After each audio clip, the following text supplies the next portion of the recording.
ರಾಣಿ ಇವತ್ತಿನ ಸಂಚಿಕೆಯಲ್ಲಿ ಏನಾಗುತ್ತೆ ಅಂತ ನೋಡ್ಕೊಂಡು ಬರೋಣ. ಇಲ್ಲಿ ಬಾಲ ಕಾವೇರಿಗೋಸ್ಕರ ತಿಂಡಿ ತಂದಿರ್ತಾನೆ. ಆ ತಿಂಡಿನ ಪ್ಲೇಟಿಗೆ ಹಾಕಿ ಕಾವೇರಿಗೆ "ತಗೋ ಕಾವೇರಿ ತಿಂಡಿ ತಿನ್ನು" ಅಂತ ಹೇಳ್ತಾರೆ. ಸರಿ ಅಂತ ಕಾವೇರಿ ತಿಂಡಿ ತಿನ್ನೊತ್ತಿಗೆ ಇವನು ಸುಮ್ಮನೆ ಇರದೆ "ಹಾಯಾಗಿ ಕುಳಿತಿರು ನೀನು ರಾಣಿಯಾಗಿ" ಅಂತ ಹಾಡು ಹೇಳ್ತಿರ್ತಾಳೆ. ಅವಳೇನು ಇನ್ನು ತುತ್ತು ತಿನ್ನಬೇಕು ಅನ್ನೋಷ್ಟೊತ್ತಿಗೆ ಆ ಥರ ಹಾಡು ಹೇಳ್ತಿರ್ತಾಳೆ. ಕಾವೇರಿಗೆ ಸಿಟ್ಟು ಬರುತ್ತೆ. "ಫಸ್ಟು ನೀನು ಹಾಡು ನಿಲ್ಲಿಸ್ತೀಯಾ? ನೀನು ಹಾಡೆಲ್ಲ ಹೇಳಕ್ಕೆ ಹೋಗಬೇಡ" ಅಂತ ಹೇಳ್ತಾನೆ. "ಯಾಕೆ ಕಾವೇರಿ ನನ್ನ ವಾಯ್ಸ್ ಸರಿ ಇಲ್ವಾ? ಚೆನ್ನಾಗಿಲ್ವಾ? ನಾನು ಹಾಡು ಹೇಳ್ತಿರೋದು ಚೆನ್ನಾಗಿಲ್ವಾ?" ಅಂತ ಕೇಳ್ತಾನೆ. "ಇಲ್ಲ ಆದರೂ ನೀನು ಹಾಡು ಹೇಳಬೇಡ" ಅಂತ ಹೇಳ್ತಾರೆ. ಈ ಕಡೆ ಕಾವೇರಿಗೆ ಅಣ್ಣನ ಹತ್ರ ಮಾತಾಡಬೇಕು, ರಾಣಿ ಹತ್ರ ಮಾತಾಡಬೇಕು ಅಂತ ತುಂಬ ಅನ್ನಿಸ್ತಿರುತ್ತೆ. ಆದರೂ ಹೇಳೋಕ್ಕಾಗಲ್ಲಲ್ಲ, ಹಾಗೆ ತಿಂಡಿ ತಿಂತಾ ಇರ್ತಾಳೆ. ಈ ಕಡೆ ಸತ್ಯನಿಗಂತೂ ಕಾವೇರಿ ಮತ್ತು ರಾಣಿನ ಹೇಗಾರು ಮಾಡಿ ಈ ದೇಶದಿಂದನೇ ಕಳಿಸ್ಬೇಕು ಅಂತ ಒಂದು ಕಡೆ ತುಂಬ ಚಿಂತೆ ಮಾಡ್ತಿರ್ತಾನೆ. ಅದೂ ಅಲ್ಲದೆ ಬಾಲನ್ ಜೊತೆ ಕಾವೇರಿನ ಕಳ್ಸೋಕ್ಕೆ ಇಷ್ಟನೇ ಇಲ್ಲ. ಏನು ಮಾಡೋದು, ಅನಿವಾರ್ಯ ಕಾರಣಕ್ಕೋಸ್ಕರ ಕಳಿಸಿರ್ತಾನೆ. ಹಾಗಾಗಿ ಸತ್ಯ ಬಾಲನಿಗೆ ಫೋನ್ ಮಾಡ್ತಾನೆ. ಈ ಕಡೆ ಕಾವೇರಿ ಮತ್ತು ಬಾಲ ತುಂಬ ಚೆನ್ನಾಗಿ ಅಂದರೆ ಇವನು ತಮಾಷೆ ಮಾಡ್ಕೊಂಡು ಹಾಡು ಹೇಳ್ತಿರ್ತಾನೆ, ಕಾವೇರಿ ತಿಂತಿರ್ತಾನೆ. ಅಂಥ ಟೈಮಿಗೆ ಸತ್ಯ ಫೋನ್ ಮಾಡಿಬಿಡ್ತಾನೆ. "ಅಯ್ಯೋ ಇವನು ಯಾಕೆ ಫೋನ್ ಮಾಡ್ದ?" ಅಂತ ಹೇಳಿ "ಯಾರೋ ಫೋನ್ ಮಾಡಿದ್ದು?" ಅಂತ ಕಾವೇರಿ ಕೇಳ್ತಾಳೆ. "ಅದೇ ನಮ್ಮ ಭಾವ" ಅಂತ ಹೇಳ್ತಾನೆ. "ಭಾವನಾ? ಅಲ್ಲ ಅಲ್ಲ ನಿಮ್ಮ ಅಣ್ಣ ಸತ್ಯ ಫೋನ್ ಮಾಡಿದ್ದು" ಅಂತ ಹೇಳ್ತಾರೆ. ಈ ಕಡೆ ಬಾಲ ಫೋನ್ ರಿಸೀವ್ ಮಾಡಿ "ಹೇಳು ಸತ್ಯ" ಅಂದಾಗ ಕಾವೇರಿ ಹೇಗಿದ್ದಾಳೆ ಅಂತ ಕೇಳ್ತಾನೆ. ಕಾವೇರಿ ನನ್ನ ಹೆಂಡತಿ ಚೆನ್ನಾಗಿದ್ದಾಳೆ" ಅಂತ ಹೇಳ್ತಾರೆ. ಈ ಕಡೆ ಸತ್ಯಂಗೂ ಸಿಟ್ಟು ಬರ್ತಿರುತ್ತೆ, ಕಾವೇರಿಗೂ ಸಿಟ್ಟು ಬರ್ತಿರುತ್ತೆ. ಆವಾಗ ಸತ್ಯ ಹೇಳ್ತಾನೆ, "ಅವಳು ನಿನ್ನ ಹೆಂಡತಿ ಅಲ್ಲ, ನನ್ನ ತಂಗಿ. ಅನಿವಾರ್ಯ ಕಾರಣಕ್ಕೋಸ್ಕರ ನಿನ್ನ ಜೊತೆ ಕಳಿಸಿದ್ದೀನಿ, ಏನೂ ಮಾಡೋಕ್ಕಾಗಲ್ಲ. ಆದರೆ ಅವಳಿಗೆ ಯಾವುದೇ ರೀತಿ ಹಿಂಸೆ ಕೊಡದೆ ನೀನು ಅವಳನ್ನ ಚೆನ್ನಾಗಿ ನೋಡ್ಕೋಬೇಕು. ಇನ್ನೊಂದು 2 ದಿವಸ" ಅಂತ ಸತ್ಯ ಮಾತಾಡ್ತಿರ್ತಾನೆ. ಆವಾಗ ಬಾಲ ಹೇಳ್ತಾನೆ, "ನಿನಗೆ ಹೇಗೆ ತಂಗಿನೋ ಹಾಗೆ ನನ್ನ ಹೆಂಡತಿ. ನಾನು ಅವಳಿಗೆ ಯಾವುದೇ ರೀತಿ ಹಿಂಸೆ ಮಾಡಲ್ಲ. ಜೋಪಾನವಾಗಿ ನೋಡ್ಕೊಳ್ತೀನಿ" ಅಂತ ಬಾಲನು ಸತ್ಯನಿಗೆ ಹೇಳ್ತಾನೆ. ಇದನ್ನೆಲ್ಲ ಇವರಿಬ್ಬರನ್ನ ಮಾತಾಡಿಸ್ತಿರೋದನ್ನ ಅಡುಗೆ ರೂಮಿಂದ ಸರಳ ನೋಡ್ತಾಳೆ. ಸರಳಂಗೆ ಮೊದಲೇ ಅನುಮಾನ ಬರ್ತಾ ಇರುತ್ತೆ. ಸತ್ಯ ಅಂದರೆ ಇವ್ರು ಏನೋ ನನ್ನ ಜೊತೆ ಮುಚ್ಚುಮರೆ ಮಾಡ್ತಿದ್ದಾರೆ, ಏನೋ ಮರೆಮಾಚ್ತಿದ್ದಾರೆ, ಇಷ್ಟು ಗಾಬರಿ ಆಗಿದ್ದಾರಲ್ಲ, ಅದೂ ಅಲ್ಲದೆ ಇಷ್ಟು ಟೆನ್ಷನಲ್ಲಿ ಫೋನಲ್ಲಿ ಮಾತಾಡ್ತಿದ್ದಾರಲ್ಲ ಅಂತ ಅವಳು ಅಡುಗೆ ರೂಮಿ ಕಿಟಕಿಯಿಂದನೇ ನೋಡ್ತಾ ಇರ್ತಾಳೆ. ಈ ಕಡೆ ಸತ್ಯ ಇದ್ದವನು ಬಾಲನ ಹತ್ರ ಹೇಳ್ತಾನೆ, "ನೋಡು ಇನ್ನೊಂದು 2 ದಿವಸ ಅಷ್ಟೇ ಇರೋದು ಟೈಮು. ಪಾಸ್ಪೋರ್ಟು ಎಲ್ಲದೂ ರೆಡಿ ಆಗಿಬಿಟ್ಟಿದೆ. 2 ದಿವಸ ನೀನೊಂದು ಜೋಪಾನಾಗಿ ನೋಡ್ಕೊ" ಅಂತ ಹೇಳ್ತಾನೆ. ಈ ಕಡೆ ಬಾಲ ಇದ್ದವನು "ಸರಿ ನಾನು ಈ ಕಡೆ ಕಾವೇರಿನ ನೋಡ್ಕೊಳ್ತೀನಿ, ಅಲ್ಲಿ ನೀವು ರಾಣಿನ ಜೋಪಾನಾಗಿ ನೋಡ್ಕೊಳ್ಳಿ" ಅಂತ ಹೇಳ್ತಾರೆ. ಈ ಕಡೆ ಕಾವೇರಿ ಇದ್ದವಳು "ಕೊಡು ನಾನು ಮಾತಾಡಬೇಕು ಅಣ್ಣನ ಜೊತೆ" ಅಂತ ಹೇಳ್ತಾಳೆ. ಸರಿ ಅಂತ ಸತ್ಯ ಮತ್ತು ಕಾವೇರಿ ಮಾತಾಡ್ತಿರ್ತಾರೆ. ಸಾ ಸ್ ಈ ಕಡೆ ಕಾವೇರಿಗಂತೂ ರಾಣಿದೇ ಚಿಂತೆ. "ಅಣ್ಣ ರಾಣಿ ಹೇಗಿದ್ದಾಳಣ್ಣ? ರಾಣಿ ಜೊತೆ ಮಾತಾಡಬೇಕು ಅಂತ ತುಂಬ ಅನ್ನಿಸ್ತಿದೆ ಅಣ್ಣ" ಅಂತ ಹೇಳ್ತಾಳೆ. ಆವಾಗ ಸತ್ಯ ಇದ್ದವನು "ನೋಡು ಕಾವೇರಿ, ಇನ್ನು ಸ್ವಲ್ಪ ದಿವಸ ಅಷ್ಟೇ, ಇನ್ನೊಂದು 2 ದಿವಸ ಆಮೇಲೆ ನೀನು ಹೇಗಾರು ಅವಳ ಹತ್ರ ಮಾತಾಡು" ಅಂದಾಗ "ಇಲ್ಲ ಅಣ್ಣ, ಅವಳ ಜೊತೆ ಮಾತಾಡದೆ ಸುಮಾರು ದಿನ ಆಗಿದೆ. ನಂಗೆ ಅವಳ ಜೊತೆ ಮಾತಾಡಿದರೆ ಸಮಾಧಾನ ಆಗುತ್ತೆ" ಅಂತ ಹೇಳ್ತಾರೆ. "ಸರಿ ಆಯಿತು ತಡಿ, ನಾನು ಇನ್ನೇನು ರಾಣಿನ ಕರಿತೀನಿ" ಅಂತ ಸತ್ಯ ರಾಣಿ ರಾಣಿ ಅಂತ ಕರಿತಿರ್ತಾಳೆ. ಈ ಕಡೆ ಸರಳ ಇದ್ದವಳು "ಅಲ್ಲ ಇವರು ರಾಣಿನೂ ಕರೆದ್ರಲ್ಲ, ಯಾರ ಹತ್ರ ಮಾತಾಡ್ತಿರ್ಬೇಕು" ಅಂತ ಹೇಳ್ತಾಳೆ.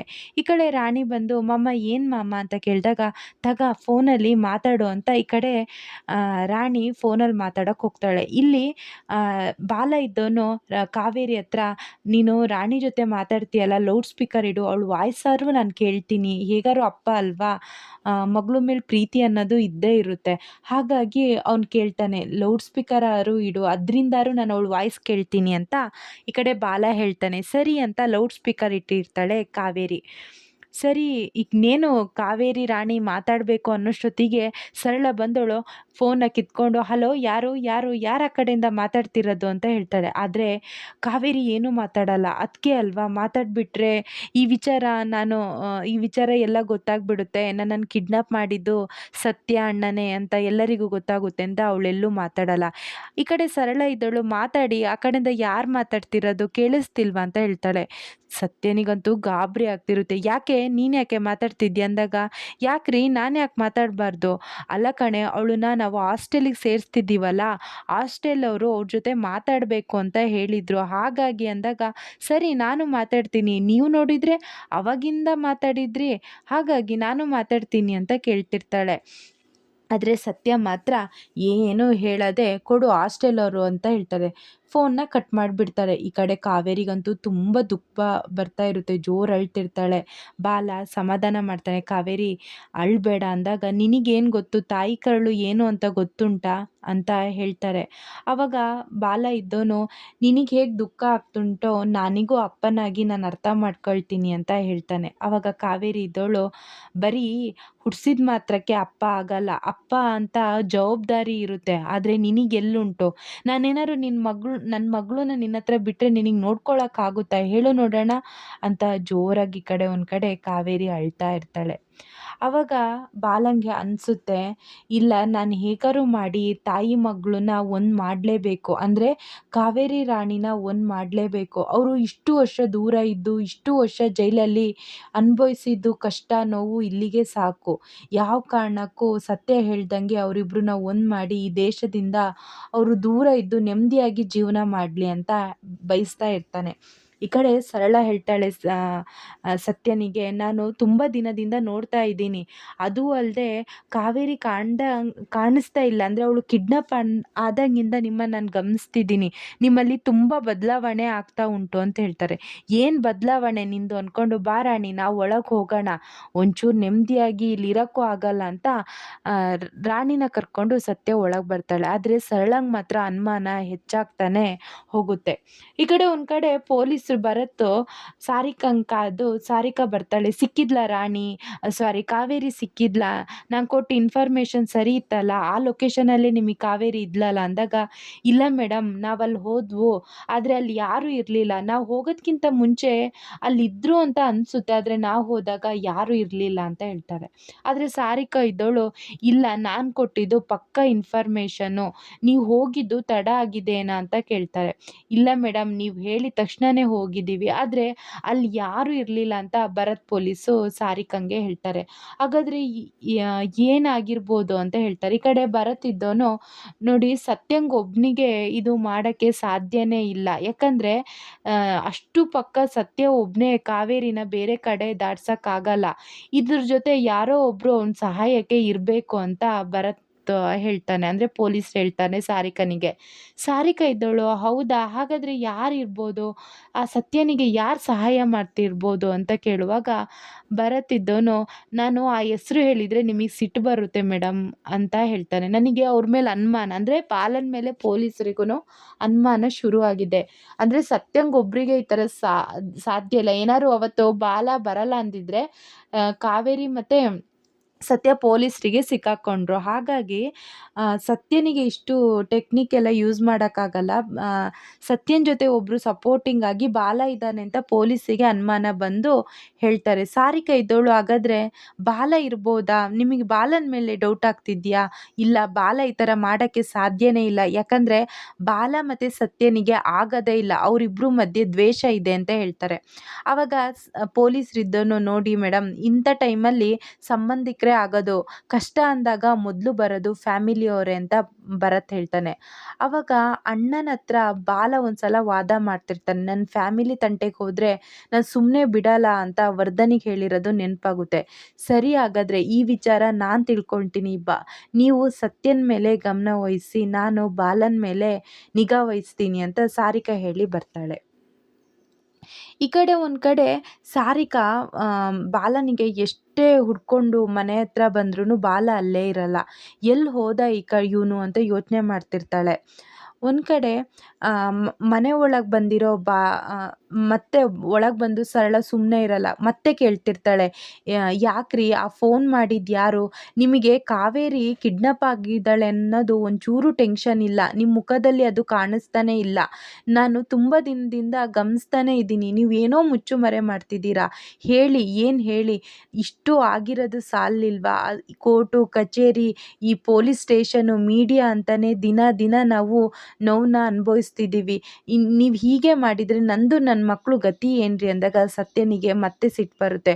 ನೋಡು ನಾನು ಟೆನ್ಷನಲ್ಲಿ ಇರೋಕ್ಕಾಗುತ್ತೆ ಯಾವಾಗ್ಲೂ, ಕಾವೇರಿ ಇಲ್ಲ ಅನ್ನೋದು ನನಗೂ ಗೊತ್ತುಂಟು, ನನಗೂ ಟೆನ್ಷನ್ ಆಗುತ್ತೆ, ಒಂಚೂರು ಮನೇಲಿ ನೆಮ್ಮದಿಯಾಗಿರೋಣ ಅಂದರೆ ಅದನ್ನು ಬಿಡಲ್ಲ ಅಂತ ಹೇಳ್ತಾರೆ. ಅಷ್ಟೊತ್ತಿಗೆ ಅಲ್ಲಿ ಸರಳ ಮತ್ತು ಪುಟ್ಟಕ್ಕನೂ ಬಂದ್ಬಿಡ್ತಾರೆ ಇವರಿಬ್ಬರು ಮಾತಾಡುವಾಗ. ಈ ಕಡೆ ಪುಟ್ಟಕ್ಕ ಬಂದವರು, ಯಾಕೆ ಅಳಿಯಂದ್ರ ಮೇಲೆ ನೀನು ಈ ಥರ ರೇಗ್ತಿದ್ಯ ಅಂದಾಗ, ನೋಡು ಅಮ್ಮ, ಇವರು ಅವಾಗ ಫೋನಲ್ಲಿ ಮಾತಾಡ್ತಾ ಇದ್ರು, ಆ ವಿಚಾರ ಕೇಳಿದಾಗ ಏನೂ ಹೇಳಲಿಲ್ಲ. ಈಗ ರಾಣಿ ಹತ್ರನೂ ಏನೋ ವಿಚಾರ ಹೇಳಿದರು, ನಾನು ಬಂದ ತಕ್ಷಣ ಆ ಮಾತಾಡೋದನ್ನೇ ನಿಲ್ಲಿಸ್ಬಿಟ್ಟಿದ್ದಾರೆ, ಏನೋ ನನ್ನ ಹತ್ರ ಮುಚ್ಚುಮರೆ ಮಾಡ್ತಿದ್ದಾರೆ ಅಮ್ಮ ಅಂತ ಹೇಳ್ತಾರೆ. ಈ ಕಡೆ ಲೋಹಿತ ಬಂದೋಳು, ಅಪ್ಪ ಯಾಕಪ್ಪ ಅಮ್ಮಂಗೆ ಈ ಥರ ತೊಂದರೆ ಕೊಡ್ತಿದ್ದೀರಾ ಅಂತ ಕೇಳಿದಾಗ, ಲೋಹಿತ ಸುಮ್ಮನೆ ಇರು, ನಂಗೊಂದು ಮನೇಲೂ ನೆಮ್ಮದಿ ಇಲ್ಲ ಅಂತ ಸೀದಾ ಹೊರಟು ಹೋಗ್ತಾನೆ ಈ ಕಡೆ ಸತ್ಯ. ಆವಾಗ ಸರಳ ಹೇಳ್ತಾಳೆ, ನೋಡಮ್ಮ, ಇವ್ರು ಏನೋ ನನ್ನ ಹತ್ರ ಸುಳ್ಳು ಹೇಳ್ತಿದ್ದಾರೆ ಅಮ್ಮ, ಏನೋ ಮುಚ್ಚುಮರೆ ಮಾಡ್ತಿದ್ದಾರೆ ಅಮ್ಮ ಅಂತ ಹೇಳಿಬಿಡ್ತಾಳೆ. ಈ ಕಡೆ ಬಾಲ ಬೆಡ್ಶೀಟ್ನೆಲ್ಲ ಮರ್ಚುತ್ತಿರ್ತಾನೆ. ಅಷ್ಟೊತ್ತಿಗೆ ಕಾವೇರಿ ಬಂದು, ಯಾಕೆ ನೀನು ಇದೆಲ್ಲ ಮಾಡ್ತಿದ್ಯಾ ಅಂದಾಗ, ನೋಡು ಕಾವೇರಿ, ನೀನು ಮಲ್ಕೋಬೇಕಲ್ಲ, ಹಾಗಾಗಿ ಬೆಡ್ಶೀಟ್ನೆಲ್ಲ ಮರ್ಚುತ್ತಿದ್ದೀನಿ ಅಂತ ಹೇಳ್ತಾರೆ. ನೋಡು ಬಾಲ, ನಾನು ಜೈಲಲ್ಲಿ ಇದ್ದವಳು, ನನಗೆ ನಿದ್ದೆ ಬಂದರೆ ನೆಲದಲ್ಲೂ ಮಲ್ಗಕ್ಕೆ ಗೊತ್ತುಂಟು, 10 ವರ್ಷ ನಾನು ಏನು ಅನುಭವಿಸಿದ್ದೀನಿ ನನಗೆ ಗೊತ್ತುಂಟು, ನೀನು ಇದೆಲ್ಲ ಮಾಡೋ ಅವಶ್ಯಕತೆ ಇಲ್ಲ ಅಂತ ಹೇಳ್ತಾರೆ. ಆವಾಗ ಬಾಲ ಇದ್ದೋನು, ನೋಡು ಅದು ಏನೋ, ಆದರೆ ನೀ ನನ್ನ ಜೊತೆ ಇರುವಾಗ ಚೆನ್ನಾಗಿರಬೇಕು ಅಂತ ಹೇಳ್ತಾರೆ. ಅಷ್ಟೊತ್ತಿಗೆ ಹೇಗೋ ಮಿಸ್ ಆಗಿ ಜಾರಿ ಕಾವೇರಿ ಮತ್ತು ಬಾಲ ಮಂಚಕ್ಕೆ ಜಾರಿ ಬಿದ್ದುಬಿಡ್ತಾಳೆ. ಈ ಕಡೆ ಸಾರಿಕಾ ಫೋನ್ ಮಾಡ್ತಾ ಇರ್ತಾಳೆ. ಸಾರಿಕನ ಫೋನ್ನ ನೋಡಿ ಕಾವೇರಿಗೆ ಒಂಥರ ಆಗ್ತಿರುತ್ತೆ. ಅಂದರೆ ಸಾರಿಕಂಗೆ ಬಾಲನ ಮೇಲೆ ಇಷ್ಟ ಇರೋದು ಗೊತ್ತಿರುತ್ತೆ. ಎಷ್ಟಾದರೂ ಏನೋ ಗಂಡನಿಗೆ ಬೇರೆ ಹೆಂಗಸ್ರದ್ದು ಫೋನ್ ಬರುತ್ತೆ ಅಂದರೆ ಒಂಥರ ಜೆಲಸಿ ಫೀಲಿಂಗ್ ಆಗುತ್ತೆ. ಹಾಗೆ ಕಾವೇರಿಗೆ ಆಗಿ ಫೋನ್ನ ಕಟ್ ಮಾಡು ಅಂತ ಹೇಳ್ತಾರೆ. ಈ ಕಡೆ ಬಾಲನು ಫೋನ್ ನೋಡಿ, ಓ ಸಾರಿಕಾನ ಅಂತ ಹೇಳಿ ಕಟ್ ಮಾಡ್ತಾಳೆ. ಯಾಕೆ ಕಾವೇರಿ, ಸಾರಿಕನ್ ಫೋನ್ ಬಂದಿದ್ದು ನೋಡಿ ನಿಂಗೊಂಥರ ಆಯ್ತಾ ಅಂತ ಕೇಳ್ತಾಳೆ. ನಂಗೆ ಯಾಕೆ ಆಗಬೇಕು, ನಿನಗೆ ಯಾರು ಫೋನ್ ಮಾಡಿದರೆ ಏನು ಬಿಟ್ಟರೆ ಏನು, ನನಗೆ ಏನೂ ಆಗಲ್ಲ, ನನಗೇನು ಅನಿಸಲ್ಲ ಅಂತ ಕಾವೇರಿ ಹೇಳ್ತಾಳೆ. ಇಲ್ಲ, ಹೆಂಡತಿಯವರಿಗೆಲ್ಲ ಗಂಡಂದ್ರಿಗೆ ಬೇರೆ ಯಾರು ಅಂದರೆ ಹುಡುಗಿರು ಫೋನ್ ಮಾಡಿದರೆ ಜೆಲಸಿ ಫೀಲ್ ಆಗುತ್ತೆ ಅಂತ ಕೇಳಿದ್ದೆ, ನಿನಗೂ ಹಂಗಾಯ್ತೇನೋ ಅಂತ ಈ ಕಡೆ ರೇಗಿಸ್ತಿರ್ತಾನೆ ಬಾಲ. ಅಷ್ಟೊತ್ತಿಗೆ ಅಲ್ಲಿ ಗೂಗ್ಲಿ ಬಂದುಬಿಡ್ತಾನೆ. ಗೂಗ್ಲಿ ಬಂದನು, ಅಯ್ಯಯ್ಯೋ ನಾನೇನು ನೋಡಲಿಲ್ಲ ಅಂತ ಹೇಳ್ತಾನೆ. ಅಷ್ಟೊತ್ತಿಗೆ ಬಾಲ ಬಂದನು, ಇಲ್ಲಿ ನೀನು ನೋಡು ಅಂಥದ್ದು ಏನೂ ನಡೀಲಿಲ್ಲ ಅಂತ ಹೇಳ್ತಾರೆ. ಕಾವೇರಿಗೆ ಅವ್ನು ಗೂಗ್ಲಿ ಅಂತ ಹೆಸರು ಕೇಳಿ, ಏನೋ ನಿಮ್ಮ ಹೆಸರು ಗೂಗ್ಲಿನ, ಅದ್ಯಾರು ಇಟ್ಟಿದ್ದು, ಒಂಚೂರು ಚೆನ್ನಾಗೇ ಇಲ್ಲ ಅಂತ ಹೇಳ್ತಾರೆ. ಈ ಕಡೆ ಗೂಗ್ಲಿ ಇದ್ದವನು, ಈ ಹೆಸರು ಇಟ್ಟಿದ್ದು ಇವರೇ, ನಮ್ಮ ಬಾಸು ಅಂದರೆ ಬಾಲ ಬಾಸು ಅಂತ ಹೇಳ್ತಾರೆ. ಇವನ ಜೊತೆ ಯಾಕೆ ನೀನು ಸೇರಿದ್ಯಾ, ಇವನು ಸರಿ ಇಲ್ಲ, ಇವನು ಕೆಟ್ಟವನು, ಅದು ಅಲ್ಲದೆ ನೋಡು ನಿನ್ನ ಹೆಸರು ಹೇಗೆ ಇಟ್ಟಿದ್ದಾನೆ, ಹೋಗಿ ಹೋಗಿ ಗೂಗ್ಲಿ ಅಂತ ಇಟ್ಟಿದ್ದಾನೆ ಅಂತ ಹೇಳ್ತಾರೆ. ಈ ಕಡೆ ಬಾಲ ಇದ್ದೋನು, ನೋಡು ಗೂಗ್ಲಿ, ನಾನೊಂದು ಸ್ವಲ್ಪ ಹೊರಗೆ ಹೋಗೋಕ್ಕುಂಟು, ಹೊರಗೆ ಹೋಗಿ ಬರ್ತೀನಿ, ಅಷ್ಟೇ ತನಕ ನೀನು ನಿಮ್ಮ ಅತ್ತಿಗೆನ ನೋಡ್ಕೊಳ್ತಾ ಇಲ್ಲಿರು ಅಂತ ಹೇಳ್ತಾರೆ. ಈ ಕಡೆ ಕಾವೇರಿ ಇದ್ದೋಳು, ಅತ್ತಿಗೆನ, ಯಾರು ಅತ್ತಿಗೆ ಅಂದಾಗ, ಅಯ್ಯಯ್ಯೋ ಅತ್ತಿಗೆ ಅಲ್ಲ ಕಣೋ, ನಿಮ್ಮ ಕಾವೇರಿ ಮೇಡಮ್ನ ಸರಿಯಾಗಿ ನೋಡ್ಕೊ ಅಂತ ಹೇಳ್ತಾರೆ. ಮತ್ತು ಕಾವೇರಿಗೂ ಹೇಳೋಗ್ತಾನೆ, ನೋಡು ಕಾವೇರಿ, ಏನೇ ಇದ್ದರೂ ನನಗೆ ಫೋನ್ ಮಾಡು, ಅಂದರೆ ಗೂಗ್ಲಿ ಹತ್ರ ನನ್ನ ಹತ್ರ ಫೋನ್ ಮಾಡಿಸು ಅಂತ ಹೇಳಿ ಈ ಕಡೆ ಬಂದುಬಿಡ್ತಾನೆ. ಸಾರಿಕಾ ಇದ್ದೋಳು ಕಡೆ ಫೋನ್ ಮಾಡಿದರೂ ರಿಸೀವ್ ಮಾಡ್ತಿಲ್ಲ, ಹಿಂಗೆ ಇದ್ದರೆ ಆಗಲ್ಲ, ಡೈರೆಕ್ಟಾಗಿ ಅವನ ಜೊತೆ ಹೋಗಿ ನಾನು ಮಾತಾಡ್ತೀನಿ ಅಂತ ಹೊರಡ್ತಾ ಇರ್ತಾಳೆ ಟೆನ್ಷನಲ್ಲಿ. ಅಷ್ಟೊತ್ತಿಗೆ ವರದಾ ಬಂದವನು, ಯಾಕೆ ಸಾರಿಕಾ ಇಷ್ಟು ಟೆನ್ಷನಲ್ಲಿ ಎಲ್ಲಿ ಹೊರಟಿದೀಯಾ, ಆಫ್ಟರ್ ಆಲ್ ಒಂದು ಬಾಲ ಫೋನ್ ಮಾಡಿಲ್ಲ ಅಂತ ನೀನು ಅವಳನ್ನ ಹೊಡ್ಕೊಂಡು ಹೊರಟಿದೀಯಲ್ಲ ಅಂದಾಗ, ನೋಡು ನಾನು ಎಲ್ಲಿಗೆ ಹೋಗಬೇಕು ಏನು ಮಾಡಬೇಕು ಅಂತ ನಿನಗೆ ಹೇಳಬೇಕು ಅಂತಿಲ್ಲ, ನಾನೇನು ಚಿಕ್ಕ ಹುಡುಗಿ ಅಲ್ಲ, ಅದೂ ಅಲ್ಲದೆ ಕಾವೇರಿ ಎಲ್ಲಿದ್ದಾಳೆ ಅಂತ ಗೊತ್ತಾಗ್ತಾನೂ ಇಲ್ಲ, ಬಾಲನ ಜೊತೆ ಇದ್ದರೆ ಕಾವೇರಿನೂ ಸಿಕ್ಕಾಕೊಂಡಂಗೆ ತಾನೆ, ಅದಕ್ಕೆ ನಾನು ಹೋಗ್ತಿದ್ದೀನಿ ಅಂತ ಸೀದಾ ಹೊರಡ್ತಾಳೆ. ಇಷ್ಟು ಇವತ್ತಿನ ಸಂಚಿಕೆಯಲ್ಲಿ ನಡೆಯುತ್ತೆ.